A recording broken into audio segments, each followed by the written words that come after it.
অনেকদিন হয়েছে তোমাদের সাথে ডেইলি ব্লগ শেয়ার করা হয় না, তো চলো আজকে তোমাদের সাথে একটা ডেইলি ব্লগ শুরু করি। মানে আজকে সকালটা আমি কিভাবে কাটিয়েছি, মানে প্রতিদিন সকালে আমি এইভাবেই কাটাই, জাস্ট আজকে একটা বিশেষ দিন বলতে আজকে আয়নের ক্লাস 1-এর লাস্ট ডে।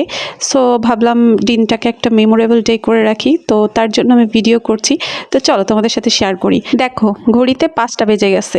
আমি প্রতিদিন 5টা কিংবা সোয়া 5টা এর ভিতরে ঘুম থেকে উঠি। তো ঘুম থেকে উঠে আমি যেটা করি, প্রথমে ফ্রেশ হয়ে নিই। ফ্রেশ হওয়া ছাড়া কোনো কাজই আমার করতে ভালো লাগে না। তো বাইরে বেরিয়ে দেখি এখনো আলো ফোটেনি, অনেক অন্ধকার চারপাশে। ভাই এই অন্ধকার ভিডিও করতে যে আমি যে কি পরিমাণ ভয় পাইছি, বারবার মনে হচ্ছিল ক্যামেরার সামনে কিছু না চলে আসে। দেখতেই পাচ্ছ আমার পাশে জানালাটা একদম অন্ধকার, আর প্রতিদিনই আমি এইভাবে ভয়ে ভয়ে ফ্রেশ হয়ে উজু করি। যেহেতু অনেক ভোর, আয়ানকে এত সকালে ডাকি না, তো বাইরে একটু জানালা খুলে দিচ্ছিলাম, ঘরে একটু আলো বাতাস আসুক।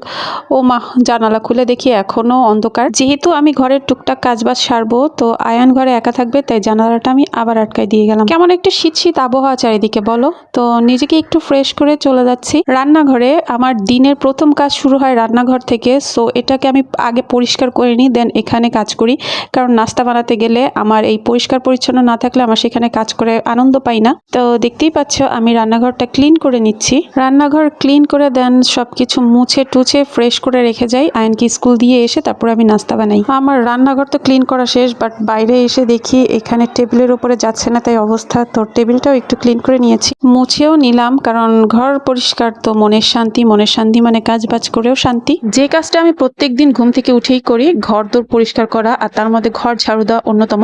কারণ আমি আয়নকে নিয়ে স্কুলে বেরিয়ে যাব, আর ঘর উল্টাপাল্টা করে রেখে আমি কখনোই বেরোতে পারি না। দেখো এখানে একটা তেলাপোকা মারলাম। তো এরকম প্রত্যেকদিন একটা দুটো তেলাপোকা আমি ঘুম থেকে উঠে পাই সকালবেলা। তো যেটা বলছিলাম, ঘর উলট পালট করে রেখে আমি বাইরে যেয়ে শান্তি পাই না, কারণ এসে আবার আমাকে ঘর পরিষ্কার করতে হবে, এটা আমার খুব অসহ্য লাগে।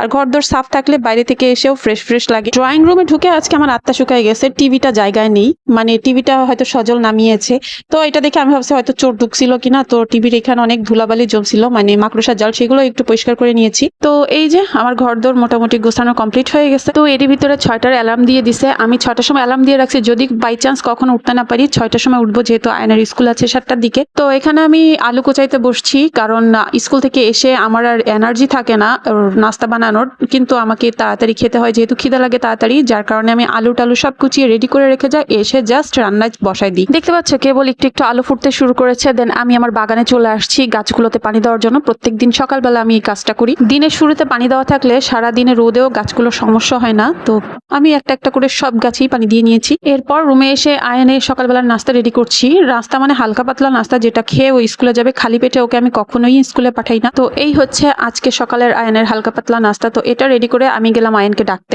তো এবার জানলা খুলে দেখি না, বাইরে ভালোই আলো বাতাস চলে আসছে। তো এবার আমি মশারি টশারি উঠাই নি। আয়নকে ঘুম থেকে জাগানোর 15 মিনিট আগে থেকে ডাকতে হয়, যার কারণে আমি ওকে 6:30 হাতে রেখে 15 মিনিট আগে থেকে ওকে ডাকা শুরু করি। আর দেখেন ডাকতেছি আর ও ভুট হয়ে পড়ে ঘুমাচ্ছে। দেন ওকে ডাকতে ডাকতে চলে গেলাম বারান্দায়। কিছু জামা কাপড় ছিল সেগুলো উঠিয়ে নিচ্ছি, যেহেতু এগুলো শুকাই গেছে। দেন ঘরে এসে আয়নের মুখের সামনে জানলাটা খুলে দিলাম, যে আলো আসলে যদি ঘুম থেকে ওঠে। তাও ওঠে না, কত যে ডাকাডাকি করলাম। অনেক ডাকাডাকির পর অবশেষে সে ঘুম থেকে উঠছে। আর ঘুম থেকে উঠে আগে আমার সাথে একটু এরকম নকশা করবে, না হলে তার ঘুমই ভাঙবে না। দেন ওকে বাথরুমে পাঠিয়ে দিয়ে আমি চলে আসছি ওর বই খাতা গোছাতে। যেহেতু আজকে লাস্ট ক্লাস, HW খাতাগুলো কিছু দেওয়া লাগবে না, জাস্ট CW খাতাগুলো, তো সেগুলোই আমি ওকে গুছিয়ে দিচ্ছিলাম। আর এদিকে ও ফ্রেশ হয়ে নিচ্ছিল। যত দ্রুত দেখছেন দাঁত মাজছে, এত দ্রুত জীবনও মজায় না। দাঁত মাজতেও প্রায় 15-20 মিনিট টাইম লাগে দেয়। দেন আমি ওকে স্কুল ড্রেস পরিয়ে রেডি করে দিচ্ছিলাম, যেটা কিনা আমার প্রত্যেক দিনের রেগুলার একটা ডিউটি। আয়নকে রেডি করে দেন ওকে ওর খাবারটা দিয়ে গেছি, একা একা খেতে থাক। আর এই ফাঁকে আমিও স্কুলে যাওয়ার জন্য রেডি।